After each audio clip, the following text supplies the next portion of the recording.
when I'm broken, I relish it. Because if I'm broken, then I just found my limitations.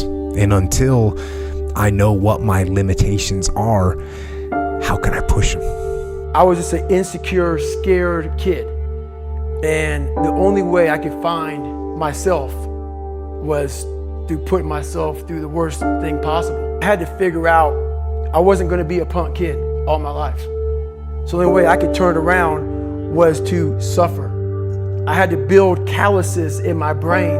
Once I see it, once I feel it, once I see where I was broken, then I can attack that weakness. I can fill in that gap.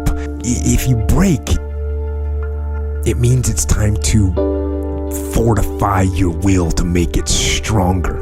You can break physically, you can break mentally, you can break your heart, you can break your spirit, and none of those are fun, and all of those are gonna leave a mark. But the mark that they leave can be the mark of victory, or it can be the mark of defeat. What I realized is for me to become the man I wanted to become, I saw myself as the weakest person God ever created.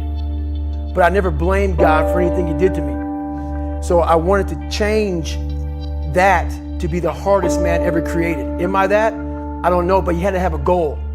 And my goal when I was sitting there, not going to school, being bullied, having no self-esteem, my goal was the only person that's gonna turn this person around is me.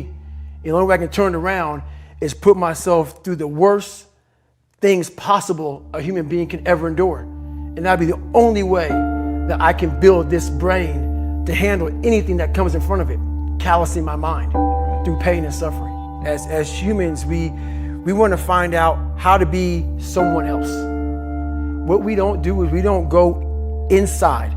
So literally turn yourself inside out. Read the book that's like we're writing a book every day of our lives, but we never read that book. So what I would challenge this young man or young woman to do is you have to look inside of yourself to see what you really want. What are you passionate about? I have to tell this young man or woman, the only way you're ever going to get to the other side of this journey is you have got to suffer to grow. To grow, you must suffer.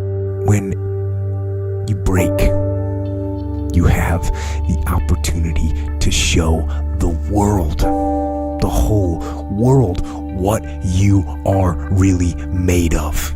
So if you break, if you break, the fight isn't over. In fact, if you break, the fight is just beginning. And as you crawl up and out of that dismal and wretched place, covered, and you're covered in blood and sweat and dirt and filth as you rise above what you were, and as you take the form of who you are supposed to be, you will see that in the very act of standing up, in the very act of fighting on, you will become and you will remain unbroken.